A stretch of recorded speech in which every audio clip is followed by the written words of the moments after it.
أعوذ بالله من الشيطان الرجيم بسم الله الرحمن الرحيم السلام عليكم ورحمة الله وبركاته. إن الحمد لله نحمده ونستعينه ونستغفره ونستهديه ونعوذ بالله من شرور أنفسنا ومن سيئات أعمالنا من يهده الله فهو المهتد ومن يضلل فلن تجد له وليا مرشدا. أشهد أن لا إله إلا الله وحده لا شريك له وأشهد أن محمدا عبده ورسوله. قال الله تعالى في كتابه الكريم: أعوذ بالله من الشيطان الرجيم. يا أيها الذين آمنوا اتقوا الله حق تقاته ولا تموتن إلا وأنتم مسلمون. وبعد. Ma'asyarul mu'minin rahimani wa rahimakumullah. Alhamdulillah, kita bersyukur kepada Allah Subhanahu wa taala dengan segala petunjuk yang Allah berikan kepada kita semua. Salawat dan salam kepada Nabi Muhammad sallallahu alaihi wasallam, khairul anbiya'i wal mursalin, sebaik-baik nabi dan sebaik-baik rasul. Sambil jalan, ma'asyarul mu'minin rahimani wa rahimakumullah. Rasulullah sallallahu alaihi wasallam menjelaskan di dalam hadisnya tentang salatnya para nabi itu berapa waktu dulu?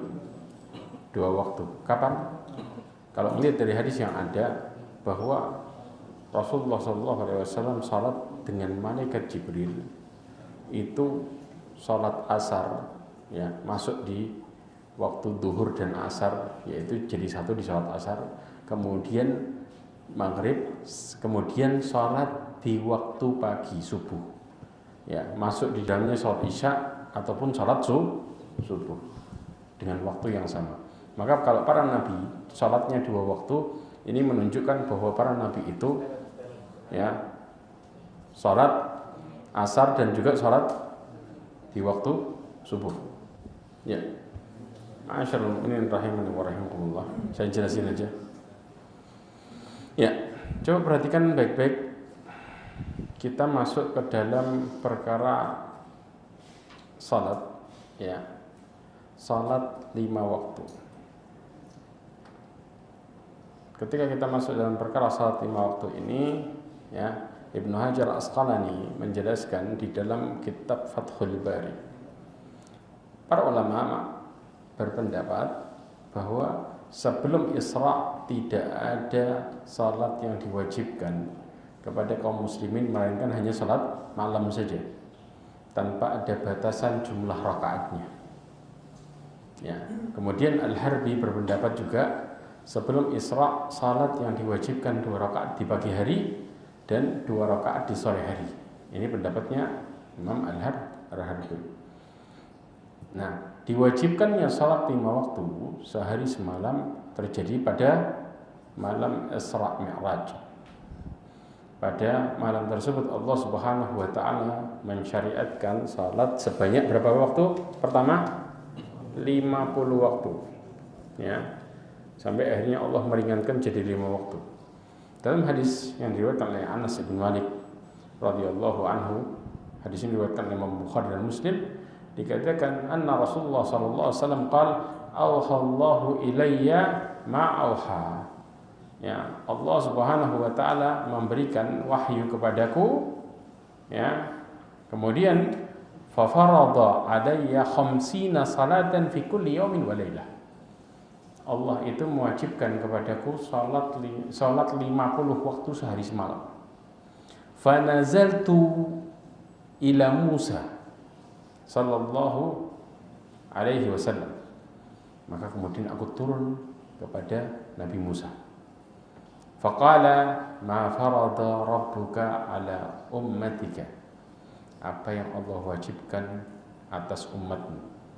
Faqultu 50 salatan. Aku mengatakan 50 waktu salat. Maka kata Nabi Musa, irji ila rabbika fas'alhu takhfif. Balik ke Allah, minta keringanan. Fa inna ummataka la yutiquna dzalik. Kenapa? Karena sesungguhnya umatmu itu ya nggak akan mampu menunaikan itu. Kemudian dikatakan lagi, fa inni qad balautu bani Israil wa khabartuhum. Ya, karena sesungguhnya aku telah dicoba dengan Bani Israel dan aku kembali ya wa khabartuhum dan para pemukanya telah diuji. Kemudian akhirnya apa? Nabi SAW balik, faraja'tu ila rabbi faqultu ya rabbi khaffif ala ummati fahatta anni khamsan. Ya Allah, ringankan untuk umatku ya, kemudian dia mengurangiku 5 waktu, 5 kali sholat. Kemudian setelah itu balik lagi nih ya, qala fa nazaltu hatta intahaitu ila Musa. Aku turun sampai berakhir di Nabi Musa. Fa akhbartuhu, aku kemudian memberitahu kepada Nabi Musa, irji ila rabbika fas'alhu takhfif, minta kepada Tuhanmu, kemudian apa? Dan mintalah keringanan. Kemudian Rasulullah mengatakan, faqultu qad raja'tu ila rabbi hatta istahyaitu minhu. Aku telah balik ke Tuhanku sampai aku malu darinya. Akhirnya apa? Ditetapkan salat 5 waktu. Di antara peristiwa ini ya, para ahli sejarah ya, Imam Mudzahabi dan yang lainnya berbeda pendapat kapan terjadinya Isra Mi'raj. Ya, ada yang berpendapat bahwa Isra Mi'raj itu terjadi 18 bulan setelah Nabi diangkat menjadi Nabi. 18 bulan. 18 bulan berarti berapa tahun? 1,5 tahun. Sah. Kemudian sebagian lagi yang di Abu Ishaq Al-Harbi mengatakan bahwa terjadi 27 Rabiul Awal, setahun sebelum hijrah. Ada lagi yang berpendapat, Ibnu Syihab ya, Az-Zuhri berpendapat bahwa Isra itu terjadi setahun sebelum hijrah. Ya, kemudian ada riwayat yang lain mengatakan Al-Isra itu terjadi 5 tahun sebelum diangkat menjadi Nabi. Ya, terjadi 5 tahun, setelah diangkat menjadi Nabi. Setelah diangkat menjadi Nabi 5 tahun kemudian baru Rasulullah Isra Mi'raj. Dan ini pendapat ini disebutkan oleh Ibnu Battal di dalam Syarh Sahih Al-Bukhari. Artinya ini menunjukkan bahwa tidak ada dalil kuat yang menunjukkan kapan tepatnya Isra Mi'raj. Dari 5 waktu ini, maka Allah Subhanahu wa taala menjelaskan dalam Al-Qur'an surat Al-Isra ayat 78. Kita kemarin sudah pernah bahas, aqimus salata liduluki syamsi ila ghasaqil laili wa qur'anal fajr. Inna qur'anal fajri kana masyhuda. Muncul 3 waktu yang menunjukkan 3 waktu ini adalah zuhur, kemudian asar, ghasaqil lail, maghrib, isya, kemudian Qur'an al-fajr, salat subuh. Sekarang kita pertanyaannya, salat 5 waktu yang Allah perintahkan pertama kali ini jumlah rakaatnya berapa? Subuh berapa? Pertama kali ya. Kemudian zuhur mulai terjadi khilaf. 4. Yang lain 2. Siapa yang ngomong 2? Sahih. 2. Asar? Hah? Sahih 2. Maghrib 3. Isya Insyaallah 2. Awal mula perintah salat itu semua 2 kecuali maghrib. Dari awal 3. Awal mula. Sebagaimana sholatnya musafir.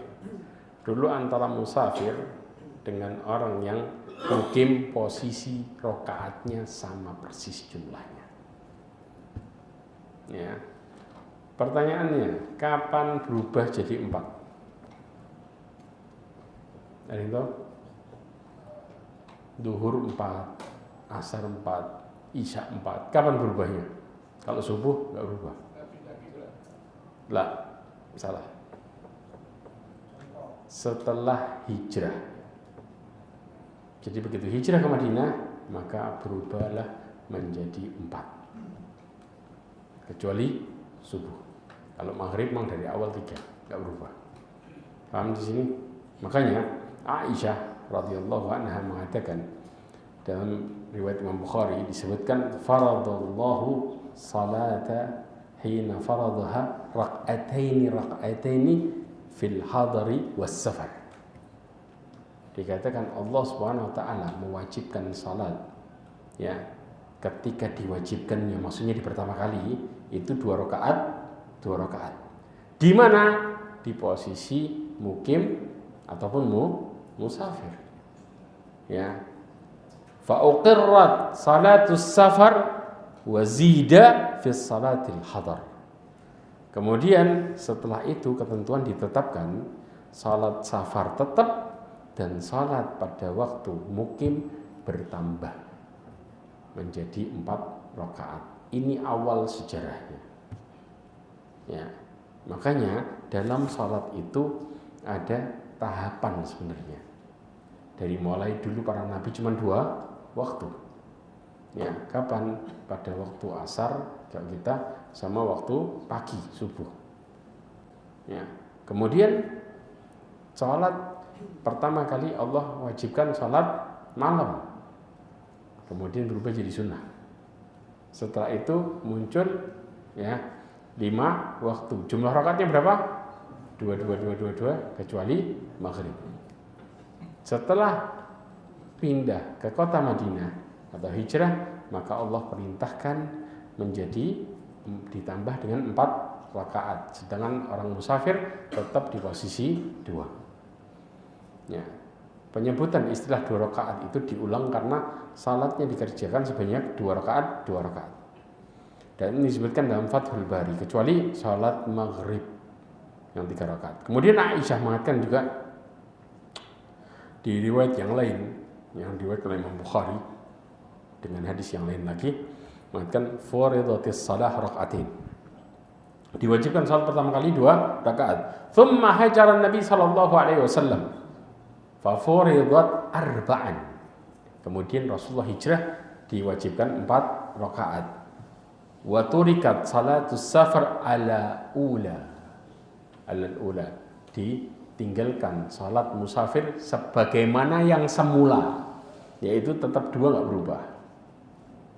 Ya. Ma'asyarul mu'minin rahimani wa rahimakumullah. Kemudian setelah itu diperintahkan dengan 4 dan diberikan keringanan mengerjakannya ketika safar. Sebagaimana Allah mengatakan di dalam surat An-Nisa ayat 101. Apa kata Allah? Falaisa 'alaikum junahun an taqsuru minas shalah.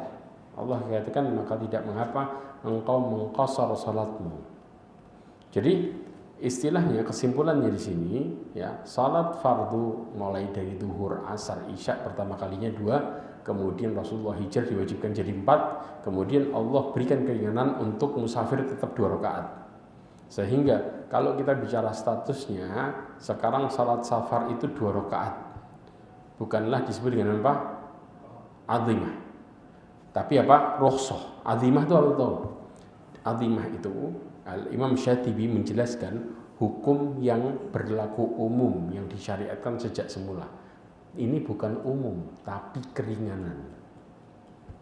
Ya, istilahnya seperti itu. Jadi salat yang musafir itu Allah berikan keringanan. Artinya dikasih pilihan orang musafir. Tapi boleh nggak orang musafir melakukan salat 4? Boleh. Bukan hukum asal. Jadi kalau orang nggak salat 2 rakaat nggak sah. Kalau hukum asal secara umum, maka tentunya orang musafir semuanya harus mengqasar. Kalau hukum asal, ya asalnya harus 2 nih orang musafir, nggak boleh nggak. Nah, tentu semua musafir harus 2. Tapi kalau istilah rukhsah, maka kemudian diberikan pilihan antara dia mau melakukan atau tidak. Tapi melakukannya lebih utama, afdal. Nah, sekarang kita bicara pembahasan berikutnya adalah perubahan arah kiblat. Antum tahu sejarahnya perubahan arah kiblat? Nah, di mana yang berubah kiblatnya? Aqsa ke Masjidil Haram. Nah, tepatnya di mana terjadinya?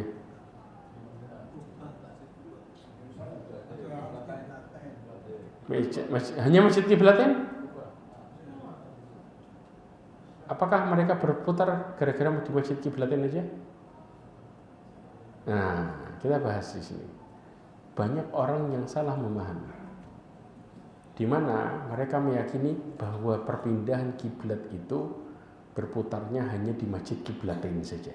Makanya disebut dengan 2 kiblat karena berputarnya di situ. Lah, ini adalah pemahaman yang salah.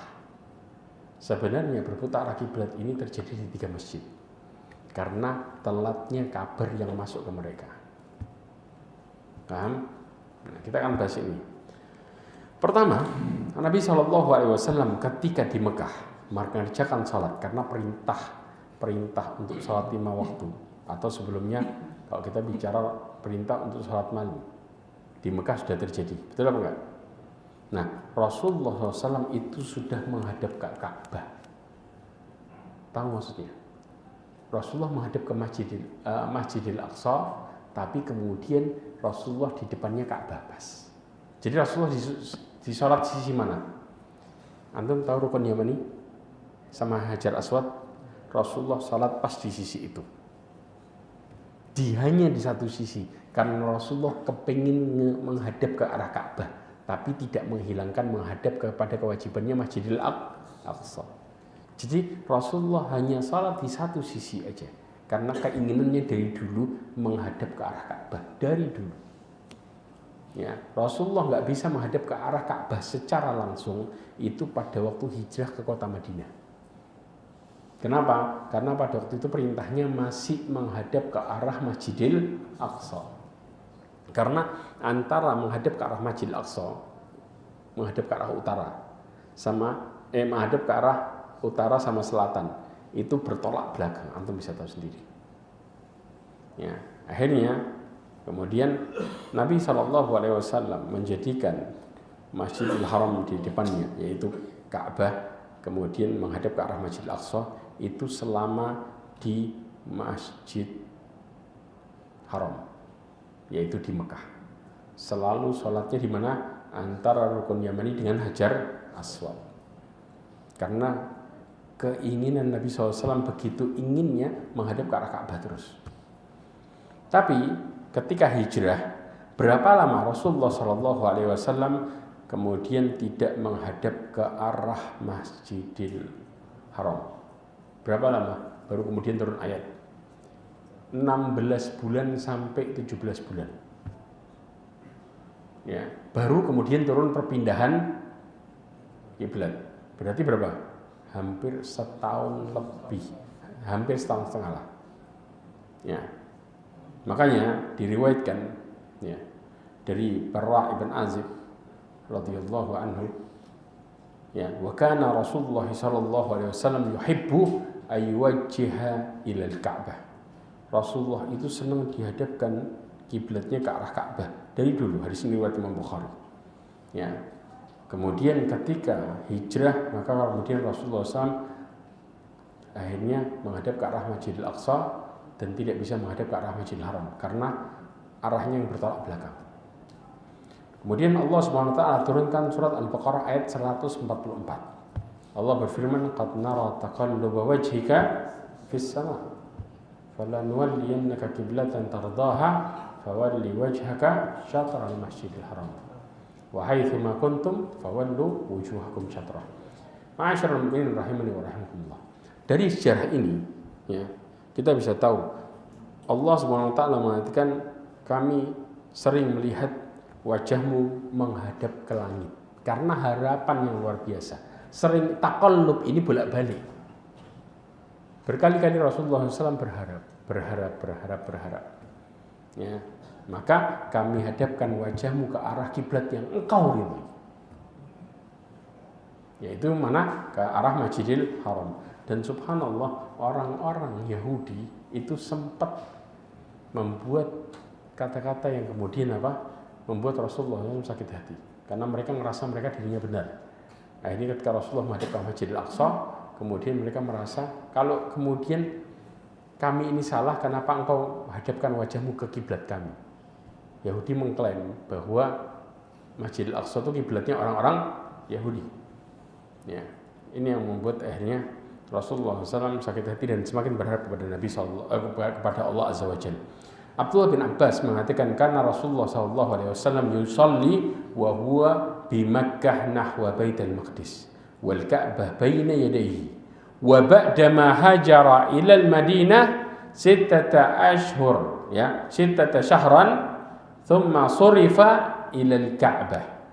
Ya, dalam riwayat Imam Ahmad disebutkan bahwa dahulu Nabi SAW ketika di Mekah, ya, ketika mengerjakan salat menghadapkan wajahnya ke arah Baitul Maqdis, tetapi menghadap ke arah Ka'bah.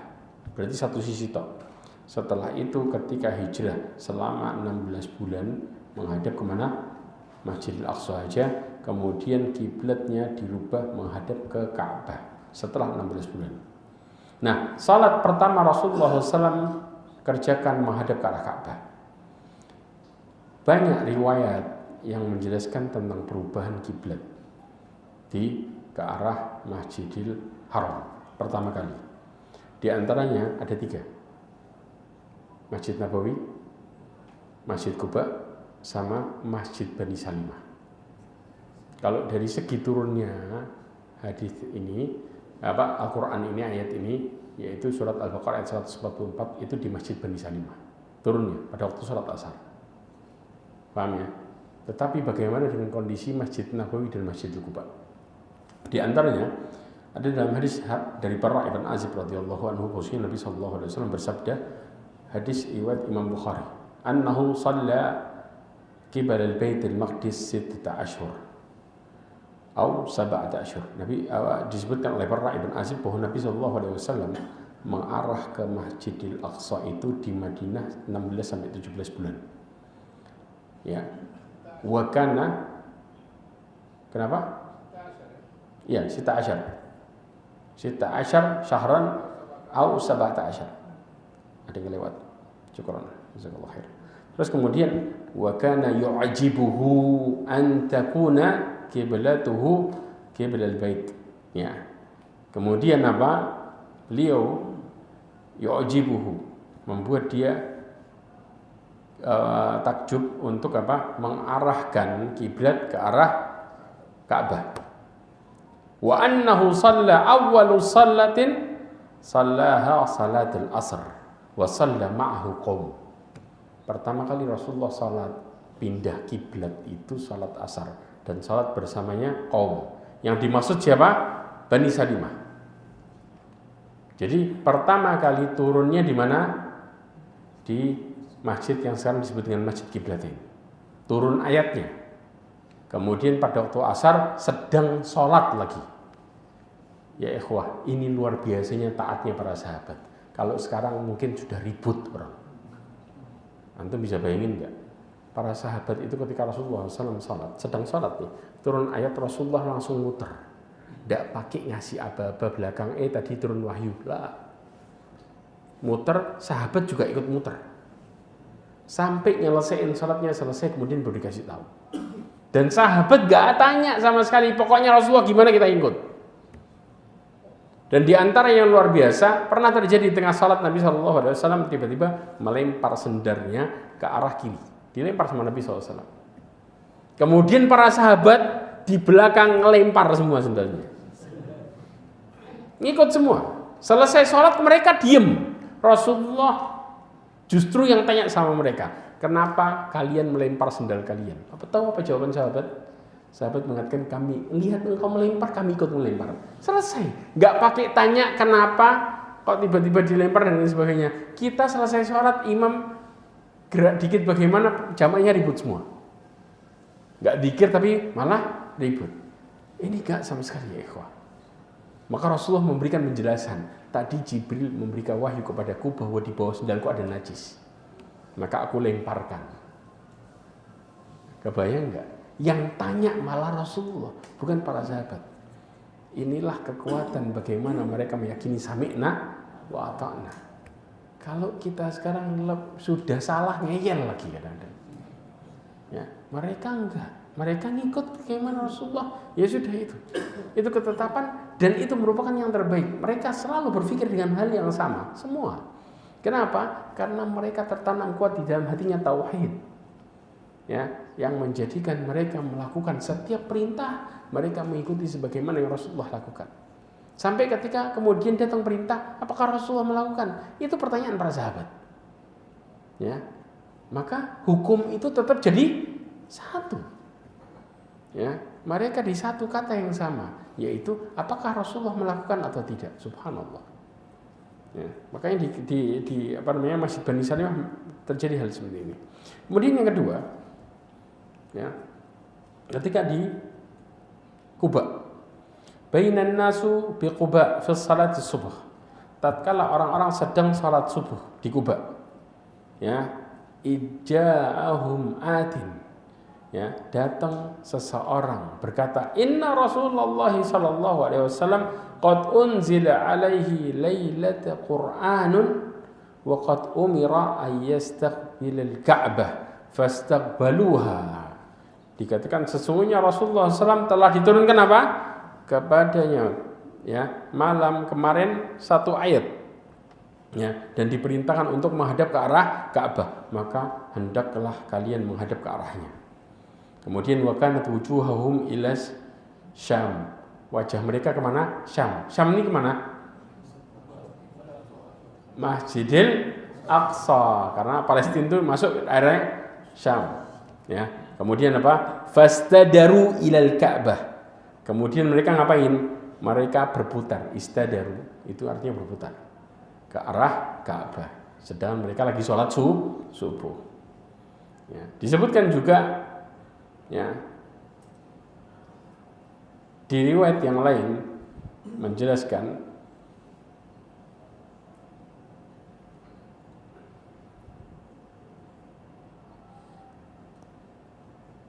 tentang bahwa yang terjadi pada waktu sholat subuh adalah Masjid Quba yang baru menerima kabar. Jadi ada yang mengatakan bahwa itu Masjidil apa? Masjidil Nabawi, ada yang mengatakan bahwa itu adalah Masjidil Quba. Karena Masjid Quba ini Ibnu Hajar Al-Asqalani mengatakan masjid yang pertama mengalami perubahan kiblat itu Bani Salimah. Ya, ketika Nabi sedang sholat zuhur di situ. Kemudian perubahan kiblat terjadi di tengah-tengah Nabi SAW sholat zuhur. Sholat asar. Tapi disebutkan oleh Ibnu Hajar mengatakan itu sholat zuhur. Ibnu Hajar yang ngomong. Ya. Kemudian Nabi setelah itu sholat asar di Masjid Nabawi dan langsung menghadap ke arah Ka'bah. Jadi ada yang mengatakan bahwa itu dilakukan di sholat asar, Nabi menerima wahyunya.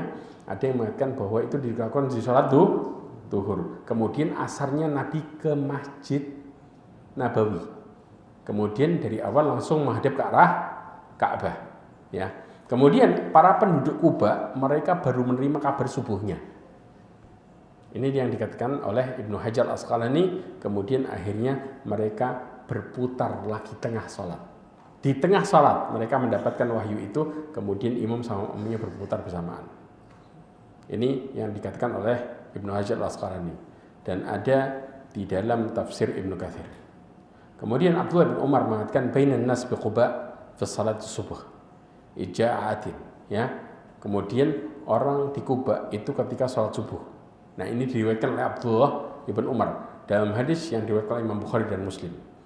Ya, berarti ada riwayat yang mengatakan bahwa Rasulullah, ya, bahwa mereka sholat subuh itu pada waktu di Masjid Nabawi. Ada riwayat yang mengatakan bahwa mereka sholat subuh itu pada waktu di Quba berputar. Wallahu a'lam bishawab. Ma'asyiral mu'minin rahimani wa rahimakumullah. Ada sebuah riwayat lagi ya, dari Bara ibn Azib yang menjelaskan ketika seseorang selesai sholat bersama Nabi Shallallahu Alaihi Wasallam, kemudian mereka melewati kaum Ansar yang sedang mengerjakan salat asar menghadap ke arah Baitul Maqdis. Ya, hadis riwayat Imam Bukhari. Akhirnya apa? Dia berkata, dia bersaksi telah mengerjakan salat bersama Rasulullah dan menghadap ke arah Ka'bah. Akhirnya orang-orang yang Ansar yang sedang salat, karena gini, Masjid Nabawi dulu adalah areal perkampungan pusatnya. Jelas? Kemudian di luar Masjid Nabawi itu ada perkampungan-perkampungan. Ya. Perkampungannya Auf ibn Amr, ya, ada sendiri, ya, perkampungannya Bani Salimah ada sendiri. Orang-orang Auf ibn Amr ini adalah orang-orang Aus. Ya. Kemudian orang-orang Khazraj mereka punya perkampungan sendiri. Bani Salimah punya perkampungan sendiri, dan semua itu ada di areal Masjid Nabawi. Karena Masjid Nabawi dan sekitarnya itu merupakan pusatnya. Ya, di situ ada perkampungan para sahabat, kumpul jadi satu di situ. Ya, bahkan mereka punya pasar sendiri. Ya, Sukul Ukad itu di sebelahnya, pas. Yang sekarang areal kalau kita tahu Masjid Ghamamah. Pernah tahu? Ya, Masjid Ghamamah itu merupakan tempat di mana Rasulullah dan para sahabat melakukan salat yang memakai lapangan, seperti istisqa, salatul Id, ya, pakai di situ. Dan setelahnya, sebelahnya itu merupakan pasar. Ya, ini perkampungan sendiri. Itu yang menunjukkan bahwa kehidupan para sahabat itu pencar-pencar. Ya, enggak satu areal semua jadi satu. Ya. Makanya dari sini kabarnya pun terlambat. Setelah saat sini mereka datang. Bahkan ada seorang sahabat ikut sholat bersama Nabi SAW, sholat subuh, kemudian balik ke kaumnya di Masjid Quba, kemudian dia mengimami sholat subuh. Padahal kalau kita jalan dari Masjid Nabawi ke Masjid Quba jalan kaki, itu kira-kira 4 kilo. Ya, dia selesai balik ke sana, kemudian ditunggu sama kaumnya. Imamnya rawatib itu, kemudian dia mengimami sholat subuh bersama kaumnya. Padahal sebelumnya sudah sholat bersama Nabi SAW. Ini yang terjadi. Nah, sekarang masuk ke dalam keutamaan salat. Keutamaan salat ya ikhwah, itu sangat banyak sekali. Kita kalau bicara ada 10 poin lebih keutamaan salat. Ya, insya Allah kalau nggak cukup waktu hari ini kita akan bahas di berikutnya. Ma'asyiral mu'minin rahimani wa rahimakumullah.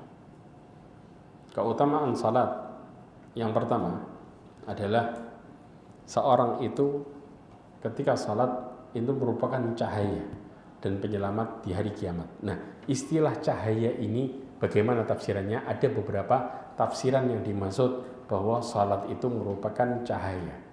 Ada 5 tafsiran sekaligus tentang salat itu cahaya. Nah, disebutkan dalam hadis yang diriwayatkan oleh Abi Malik Al-Asy'ari, dia mengatakan bahwa Nabi SAW bersabda, at-tuhuru syatrul iman. Perhatikan bahwa kesucian itu sebagian dari iman. Ini hadis yang sahih. Karena ada yang mengatakan apa? Ya, ada enggak dalil yang mengatakan suci sebagian dari iman? An-nadhafah minal iman sah. Itu hadisnya enggak sahih. Jelas di riwayat yang itu ya, dengan perkataan lafaz yang itu. Yang sahih adalah at-tuhuru syatrul iman. Tapi pengertiannya enggak jauh. Ya. Kemudian setelah itu walhamdulillah tamla'ul mizan. Dan kata-kata alhamdulillah ketika kita memuji Allah maka akan memenuhi timbangan kebaikan kita. Ya, wa subhanallah walhamdulillah tamla'ani ma bainas sama'i wal ard. Dan kita kalau memuji dengan mengatakan subhanallah kemudian alhamdulillah akan memenuhi antara langit dengan bumi. Karena saking besarnya keutamaan. Wassalatu nur. Nah, salat itu adalah nur. Ya, nur itu diibaratkan kayak apa? Nur qamar, cahaya bulan, nyejuin kan? Ya, wasabrud dia, ya, wasadaqatu burhan. sedekah itu merupakan bukti. Wasabru dia, sedangkan sabar itu adalah sinar. Sinar kayak sinar matahari. Hadis ini diriwayatkan Imam Muslim. Nah, makna salatun nur itu ada 5 pengertian. Yang pertama, ya, salat adalah cahaya yang membimbing kepada kebenaran, sehingga bisa mencegah seseorang dari kemungkaran. Sebagaimana Allah SWT mengatakan inna salata tanha anil fahsya'i wal munkar. Ini pengertian yang pertama. Yang kedua, bahwa orang yang salat akan diberikan cahaya baginya pada kegelapan hari kiamat di padang mahsyar, sehingga mereka mendapatkan cahaya di padang mahsyar. Ini disebutkan oleh Syekh Shalih Al-Utsaimin dalam Syarah Arba'in Nawawi. Kemudian yang ketiga, salat itu cahaya yang menyinari hati, ya, sehingga hatinya menjadi berseri-seri dan lapang, ya, karena orang yang salat maka hatinya akan fokus sama Allah Azza wa Jalla. Ini pengertian yang ketiga. Pengertian yang keempat adalah orang yang salat wajahnya akan bersinar pada hari kiamat, dan ini mengisyaratkan tentang apa? Orang yang berwudu, ghurran muhajjalin min athar wudu.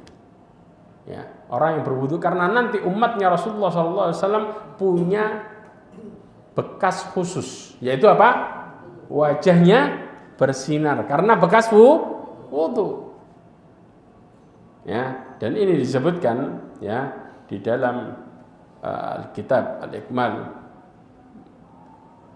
Mu'lim ya bi Fawaidil Muslim yang ditulis oleh Al-Imam Qadhi Ibn Iyad. Kemudian yang kelima, bahwa di dunia wajahnya berseri-seri, ya, disebutkan di dalam tulisannya Imam Nawawi, yaitu kitab Al-Minhaj. Kemudian ada juga hadis palsu yang mengatakan apa? Man kathurat salatu bil lail hasuna wujuhuhu bin nahar. Ya. Hadis ini maudhu. Ya. Dikatakan barang siapa yang memperbanyak salat di malam hari, maka dia wajahnya indah di siang hari. Hadis ini maudhu, palsu. Ya, dan ditulis di dalam kitab Ad-Dha'ifah yang ditulis oleh Imam Albani. Tapi secara makna hadis ini benar. Secara makna, dan itu disebutkan di dalam kitab Al-Qadhi Ibn Iyad secara makna. Paham ya? Tapi lafadznya maudhu, palsu. Kemudian juga salat itu adalah cahaya di mana? Kuburan. Jadi cahaya di kuburan kita. Jadi nanti yang menyinari kuburan kita adalah salatnya. Dan ini disebutkan di dalam kitab Mirqat Al-Mafatih.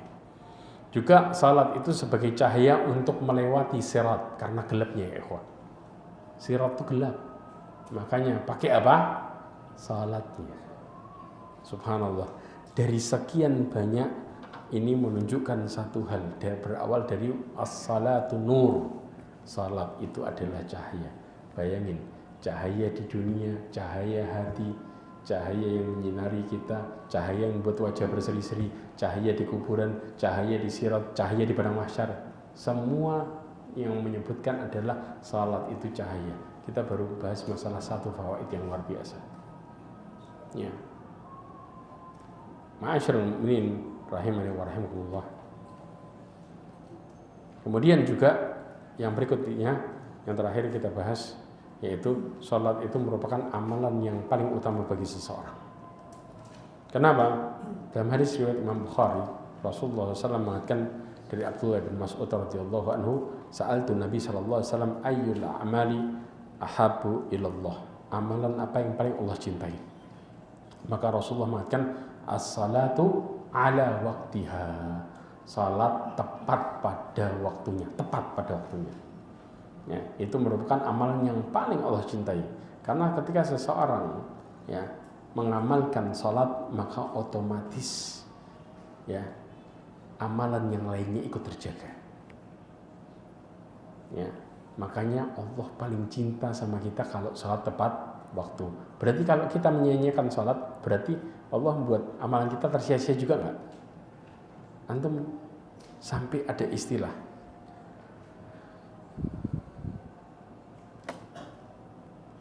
ya, ada seorang tanya tentang sebuah permasalahan. Saya ini mau ketemu orang, yang satu hari Senin, yang satu hari Jumat, yang satu hari Ahad di Jakarta. Sedangkan uang saya itu cukup buat 5 hari. Tapi kalau dia nggak ketemu orang ini, dia mau mulai untuk usaha. Kalau ketemu orang ini, dia berharap usahanya kembang, karena orang ini mau bicara serius.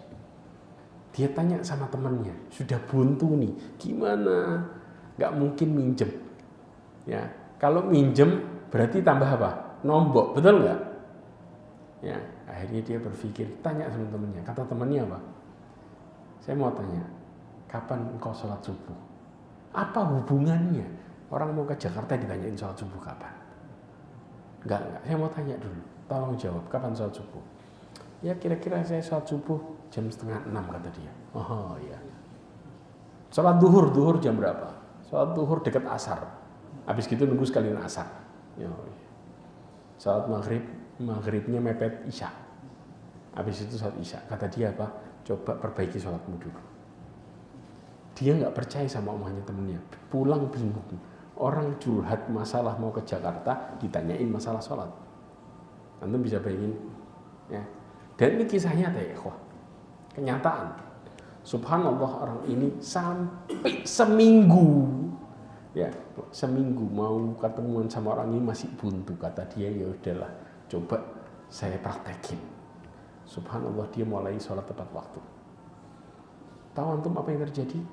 3 hari sebelum ketemuan, tiba-tiba yang Senin telepon.